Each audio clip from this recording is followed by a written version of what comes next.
لله رب العالمين الصلاة والسلام على خاتم النبيين وعلى آله وصحبه أجمعين أما بعد فأعوذ بالله من الشيطان الرجيم بسم الله الرحمن الرحيم قال الله تعالى في سورة البقرة ولقد آتينا موسى الكتاب وقفينا من بعده بالرسل وآتينا عيسى ابن مريم البينات وأيدناه بروح القدس ترجمہ، اور ہم نے موسیٰ کو کتاب عنایت کی اور ان کے پیچھے یکے بعد دیگرے پیغمبر بھیجتے رہے اور عیسیٰ ابن مریم کو کھلے نشانات بخشے اور روح القدس یعنی جبرائیل علیہ السلام سے ان کو مدد دی۔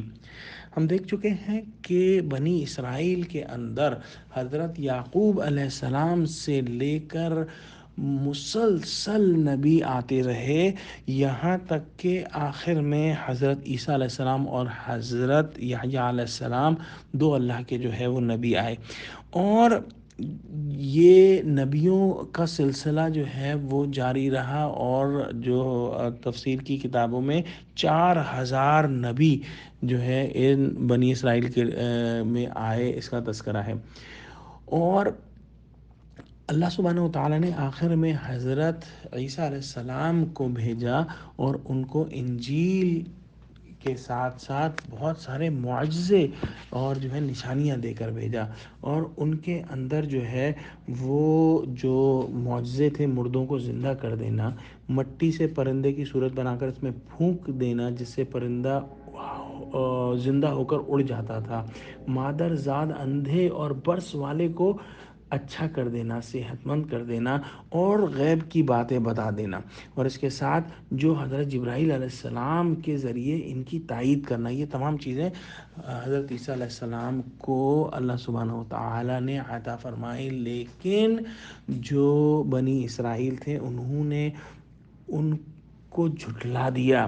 اور اس کی وجہ جو ہے وہ یہ آئی ہے کہ انجیل کے اندر تورات شریف کے کچھ احکام منسوخ ہو گئے، جس کی وجہ سے یہودیوں نے ان کو نہ مانا اور حضرت عیسیٰ علیہ السلام کے دشمن ہو گئے، اور اپنے تئیں تو انہوں نے حضرت عیسیٰ علیہ السلام کو سولی چڑھا دیا، لیکن در حقیقت اللہ سبحانہ وتعالی نے حضرت عیسیٰ علیہ السلام کو آسمان کی طرف اٹھا لیا، اور ان کا قتل کرنے کا منصوبہ جو ہے وہ مکمل نہیں ہو سکا۔ اس کے بعد اللہ سبحانہ وتعالیٰ فرماتے ہیں أَفَكُلَّمَا جَاءَكُمْ رَسُولٌ بِمَا لَا تَهْوَىٰ أَنفُسُكُمُ اسْتَكْبَرْتُمْ فَفَرِيقًا كَذَّبْتُمْ وَفَرِيقًا تَقْتُلُونَ ترجمہ، اور جب کوئی پیغمبر تمہارے پاس ایسی باتیں لے کر آئے جن کو تمہارا جی نہیں چاہتا تھا تو تم سرکش ہو جاتے تھے، اور ایک گروہ انبیاء کو تو جھٹلاتے رہے اور ایک گروہ کو قتل کرتے رہے۔ اور یہ بنی اسرائیل اور یہود کا ایک طرز عمل تھا کہ اگر تو نبی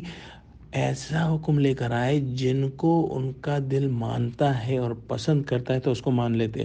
اگر وہ ایسا حکم لے کر آئے جس کو ان کا دل نہیں مانتا اور نہیں پسند کرتا تو وہ اس کو جھٹلاتے تھے، اور یہاں تک کہ نبی کو قتل بھی کر دیتے تھے۔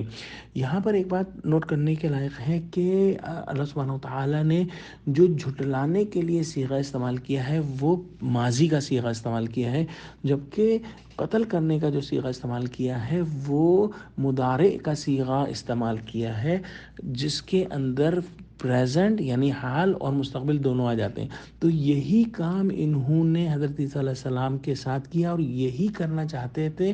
آپ صلی اللہ علیہ وسلم کے۔ ہم دیکھتے ہیں کہ سیرت میں کئی مقامات پر محمد صلی اللہ علیہ وسلم کو قتل کرنے کی یہودیوں نے کوشش کی۔ اگلی آیت وَقَالُوا قُلُوبُنَا غُلْفٌ بَل لَّعَنَهُمُ اللَّهُ بِكُفْرِهِمْ فَقَلِيلًا مَّا يُؤْمِنُونَ، اور کہتے ہیں ہمارے دل پردے میں ہیں، نہیں بلکہ اللہ نے ان کے کفر کے سبب ان پر لعنت کر رکھی ہے، بس یہ تھوڑے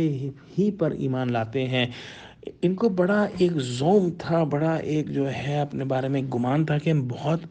متقی ہیں اور بہت اچھے ہیں اور اپنا دین نہیں چھوڑیں گے، اور یہ دراصل اللہ کی لعنت تھی ان کے اوپر، اور یہ کوئی اچھی بات نہیں تھی، یہ بہت بری بات تھی کہ کفر کے سبب اللہ نے ان کے دلوں پر لعنت کر دی اور قفل کر دیے ان کے دل۔